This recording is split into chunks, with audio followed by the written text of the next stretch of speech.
Day 0. It's only been a few weeks since I left the mainland. Good riddance. It's been years since I got my doctorate. I was trying to follow my grandfather's footsteps, becoming a scientist to try and better the world. In the mainland, however, I'd unfortunately experienced nothing but setbacks and concerns my peers and my government. Using the knowledge I'd gained through years of studying engineering and robotics, I built my own craft in secret. It's taken a while, but I finally completed it. I set out today from the main continent towards one of the larger uninhabited islands far from my home nation. I've had my fill of corrupt, unjust government and what they call progress. After all, this is the same government that allowed my favourite cousin to die years prior when she fell ill to a terminal disease. This was the same government who jailed my grandfather, then in their employ, for attempting to find a cure for a fatal ailment. I'd always sought to use my gifts to better humanity, yet I knew, as I grew older, that the culture of the mainland would not allow me to. It was because of this that I've set out, far away to an unclaimed chunk of land, in an attempt to pioneer my own nation. I hope to create a land where corruption and sadness are non-existent. I know this is not completely possible, but I must try. By morning, I will arrive at the new land. I must rest now. Day 1. I set forth to explore the island. There are no people here, but there is a great myriad of wildlife. The animals seem to be dwarf variations of those I'd find on the mainland. Most of them, even those that are considered feral and territorial, such as bears and walruses, have proven friendly and sociable towards me. I must take care to protect them and preserve a safe environment for them as I build my new country. Things of such a good nature should be protected after all. During my survey of the island, I came across the ruins of an old extinct culture. Apparently, it had inhabited the island before, yet there was no trace of its people. At the core of the structure, I found a group of relics atop pedestals. Afraid to disturb them, I ran a test to determine their composition, in hopes that it may give me some more clues to the culture that was here before. The relics seem to be emitting a large amount of energy. A machine would easily be able to harness it as a power source. Fearful that, should I have been followed by my government, they would fall into the wrong hands, I removed the 6 of them from the ruins. In doing so, I accidentally reactivated the structure's archaic security system, a series of traps that rely on a lava flow running underneath the ground for both its power source and firepower. The natives obviously realised the power of these relics, as they wanted them protected as well. I'll have to disable it later, after I've put things in order. Now, in order to build my country, I must keep these animals safe, as well as the relics. This is becoming more troublesome than I initially imagined, but I feel I will persevere. Every problem has a solution after all. Tomorrow, I will begin construction. Day 2. I began construction today. In order to keep the animals out of harm's way, I've developed numerous suspended animation systems. The initial model was a capsule structure designed to house numerous animals at once, though the number was still limited. After all, I didn't want them slumbering in a cramped space where they could be unintentionally injured while they were unconscious. After filling up the few models I had, I discovered there was a slight overflow of the population. Not wanting them to be injured by the robots I'd built to help with the construction, I had to engineer some way to house this overflow. I created portable suspended animation capsules and added them to the internal workings of my workbots. This will house the overflow and keep them safe.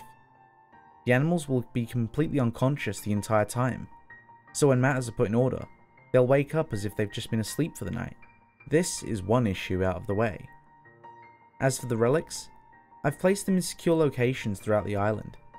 Each of them is hidden in a virtual reality simulation stations that I've engineered as a barrier. The unearthly physics and constantly changing gravity in the program would make it impossible to retrieve the relics inside.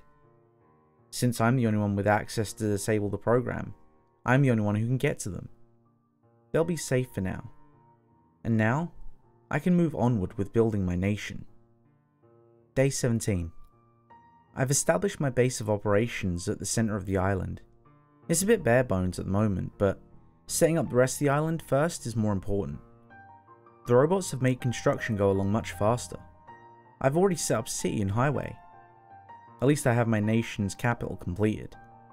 I came across a series of buried ruins and an underground lake while building both. I built over it while taking care not to completely destroy the structure. I sent several of my robots down to the ruins to investigate. Hopefully they'll return with valuable data about the island's original people. I made the decision to preserve the island's coast as it is. It was too difficult for me to sully such a natural beauty.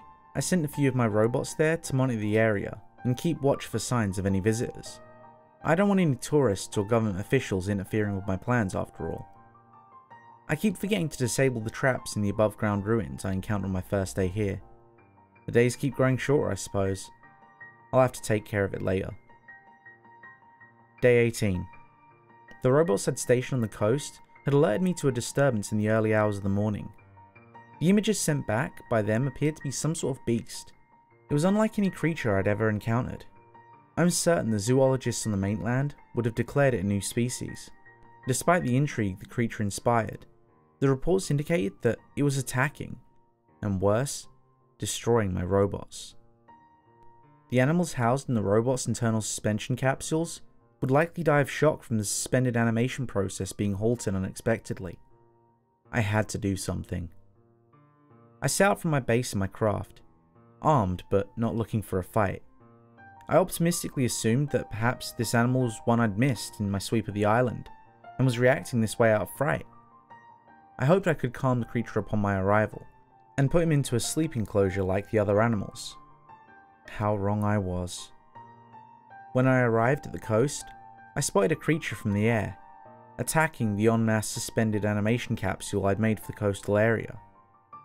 I descended in my craft and called out to the creature in an attempt to reason with and/or calm it. On first sight, the creature turned and lunged for my vehicle. I dodged out of the way and activated the weapons I'd installed, hoping to subdue it. Such an attempt proved futile. It was too quick to land a single hit upon, and before I knew it, it had ripped the weapons off my craft and I had no choice but to retreat. I flew away in my craft, fearful for what chaos this monster may bring to my new home. As I departed, I turned back to see the beast destroying the capsule. The animals I'd safely tugged away convulsed out of the wreckage, flopping about on the ground below. My heart sank at the sight. I have to do something to stop this monster. Day 19. The airborne drones I'd released have tracked the creature's route. It was crossing through the above ground ruins upon the last report. From what I can tell, the monster is heading for the city, the one that I'd just recently finished building. My new country's capital is standing for 3 days, and it's already under threat of attack. What's more, it seems it found and disabled the VR security device at the coast, and retrieved the relic inside.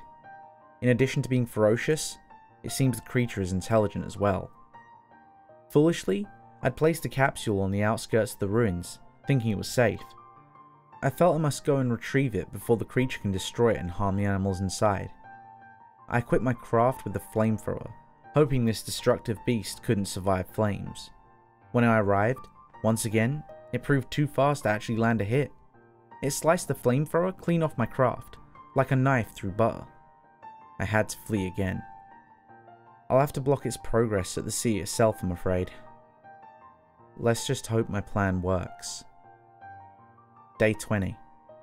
The additional security I added to the city failed to keep the creature out. Most every robot I stationed there has been destroyed. My attempt to personally assault the creature failed again. I fled in hopes to find another place to head it off, and later received reports that it had dived into the underground ruins and destroyed every robot I put down there. I attempted to dam up a portion of the underground lake to flood the ruins and drown the monster. I optimistically thought I could quell it this way, but the attempt failed. I suspect the creature may have increased lung capacity, as it later escaped the ruins after they'd been completely flooded. It seems bent on destroying every piece of technology I've placed on this island. Less than an hour later, it was attacking the robots I'd left monitoring the hallway. I attempted to head it off yet again, but I failed. Nothing I do, no weapon I try, will stop this beast. I retreated to my base. My robots outside the base have all been destroyed. The beast has also managed to find and disable each of the VR systems, and now has all of the relics in its claws. It's planning something. All I know is it wants me gone. Day 21. I haven't slept. The creature breached the front gates of the base at the brink of dawn. Every robot and machine in its path has been brutally destroyed. I got desperate and opened up a trap door into a set of ruins I built the base on. I managed to plunge the demon down into it and seal it off, while hiding myself behind a force field. I thought I was safe at that point, as there seemed to be no sign of it returning. To cool my head, I retreated into my lab to try and work on a large-scale hydraulic press that I'd been working on to help me better manufacture my robots. It was then that the creature emerged from the floor and attacked the machine. Apparently, there was no killing it. It totaled the machine before I could blink. I fled the lab and made my way down the corridor to the launch hatch for the craft I'd flown to the island. I could see the beast in hot pursuit. I managed to jump into the craft and lift off in time, flying off from the cliff overlooking the island below. I thought I was in the clear, but then it felt like something had struck the back of the craft. The machinery sparked and burst into flames. I turned my head to look back at the launch hatch, and I saw the beast standing there, grinning in a grotesque satisfaction that ensured my demise. As I plummeted into the rocks below in a cloak of flames, I assured myself that I would survive. I would bring this world a utopia, even if it killed me. It was then, for the first time in my life, that I felt contempt for another living being. This beast, for no reason, has destroyed all my hard work and risked the lives of those innocent creatures. It had more than earned my hatred. As sure as my name is Dr. Ivo Robotnik, I hate that hedgehog. Thank you for sticking around to the end. If you enjoyed today's story, don't forget to leave a like. And if you want to hear more stories like it, don't forget to subscribe and click that bell icon. That way you'll never miss a story. Oh, and if you haven't already, don't forget to follow me on Twitter so you can keep up with the latest goings on the channel.